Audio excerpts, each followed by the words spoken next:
अमरावती शहरात असलेल्या गांधी आश्रम परिसरात एरवी घाणीचे साम्राज्याने स्थानिक नागरिक त्रस्त झाल्याचे दिसून येत आहे। नालीत कचरा घाण साचली आहे। अशातच नागरिकांच्या घरात सरपटणारे जीव दाखल होत असल्याने येथील नागरिकांत भीतीचे वातावरण पसरले आहे। यावर मनपा प्रशासनाने दखल घेतली नसल्याचा संताप सुद्धा नागरिकांनी आमच्या सिटी न्यूज कडे व्यक्त केलाय। पावसाने अनेक परिसरात कचरा साचल्याने अनेक नागरिक त्रस्त होऊन थेट मनपा प्रशासनावर आक्षेप घेत आहे। नालीत कचरा साचल्याने नालीतील घाण पावसाच्या पाण्यासह नागरिकांच्या घरात शिरत आहे। असाच प्रकार गांधी आश्रमात निर्माण झालाय। या परिसरात नाली कचऱ्याने तुडुंब भरल्यामुळे परिसरात दुर्गंधीचे वातावरण निर्माण झाले आहे। गेल्या 2 महिन्यांपासून नाल्याची सफाई न झाल्यामुळे घाण निर्माण होत आहे। याच कारणामुळे स्थानिकांच्या घरामध्ये किडे साप सुद्धा आढळून आलेत आहे। अशी प्रतिक्रिया स्थानिक नागरिकांनी आमच्या सिटी न्यूज कडे व्यक्त केली आहे। मी पद्मा सचिन पवार, राहणार गांधी आश्रम। आमच्या इकडे गेल्या 2 महिन्यापासून नाली निघालेली आहे। नालीतले किडे आणि अळ्या आमच्या घरात धसतात, साप पण निघतात। इचू काट्याचं खूप भीती आहे आम्हाला। लाईट पण नाही लागत आमच्या इकडचे। संडास ना पाणी, कशाची सुविधा नाहीये बरोबर। आमच्या इकडे इतकुशी पण स्वच्छता नाहीये। आम्ही कंप्लेंट करायला गेलो तर ते जास्तीच्या गोष्टी समजावतात, जास्ती बोलतात। लेडीज संग बोलायची पण त्यांना तमीज नाहीये। हे मी 2 वेळा गेली पण त्यांना बोलायची पण तमीज नाही आहे। जे करायचं ते करा म्हणते। नाल्या नाही निघणार, नाही येणार, जे करायचं ते। ह्या नालीच्या पाण्याबद्दल माझी घराची भीत पडलेली आहे।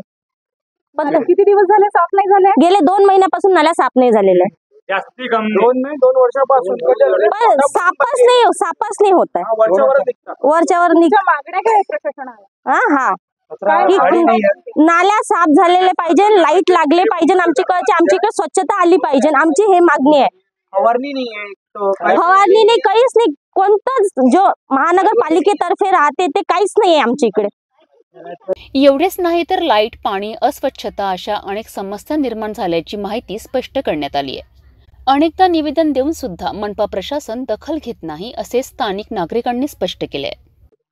मी शंकर सुधाकर वैरागडे, राहणार गांधीश्रम हा परिसरामध्ये गेल्या काही वर्षापासून फक्त वर नाल्या निघतात आणि वर काढून फक्त त्याच्यामुळे खूप कचरा हा जड झाला आहे। आतमध्ये नाल्या एकदम लेवल टू लेवल पॅक झाले आहे आणि त्यामुळे की मच्छराचा त्रास खूप वाढलेला आहे। त्यामुळे होणारे व्हायरस वेगळ्या प्रकारचे आले आहे परिसरामध्ये। लहान मुलांना खाज सुटलेली आहे। खाजीमुळे पूर्ण अंग वरखडल्यासारखं झालेलं आहे आणि आम्ही मनपा कंप्लेंट केली तर मनपामध्ये म्हणतात की आम्ही करतो, पण मुळात काही होत नाही। आणि आम्ही पाहिला आहे गेल्या काही वर्षापासून की ह्या नालीचा जो विकास झाला पाहिजे। आम्ही पुष्कळ म्हणजे गेल्या 10-15 वर्षापासून आम्ही रवी राणा ते सर्व खासदार आमदार पाहिले आहे। या परिसराचा काही विकास झाला नाही आहे। फक्त वर रोड बनलेला आहे, ते नाल्यात निघाला नाही, नाल्याचं काही नवीन बांधकाम झालं नाही आहे। आणि त्याच्या बाद हे कधी लाईट बंद पडतात, त्याच्यामुळे आमच्या परिसरामध्ये रात्रीचा अंधार असतो आणि लाईटचा कंप्लेंट केली तर आमच्या इकडे नाही आहे असे प्रशासनचे जे कर्मचारी ते सांगतात। हे म्हणते ठेका दुसऱ्याच्या इकडे आहे, ज्याला सांगा तुमच्या ठेका दुसऱ्याच्या इकडे आहे। आणि मच्छराचा इतका त्रास आहे की ज्या ठिकाणी उभा राहते तिथं मच्छर येतात आणि ते फवारणी येत नाही। आणि असा प्रकारे की मनपाचा काही काम आमच्या परिसरामध्ये होत नाही आहे। आणि आम्ही करा तर काय करा, मनपामध्ये जावा तर मनपावाले म्हणतात की येत आहे कर्मचारी, तो मुळात कोणी येत नाही। फक्त परिसरामध्ये मोठे लोक काही आले खासदार आमदार तेव्हा फक्त तेवढ्या पुरता तात्पुरता दिसतात आणि बस मग निघून जातात परिसराच्या बाहेर।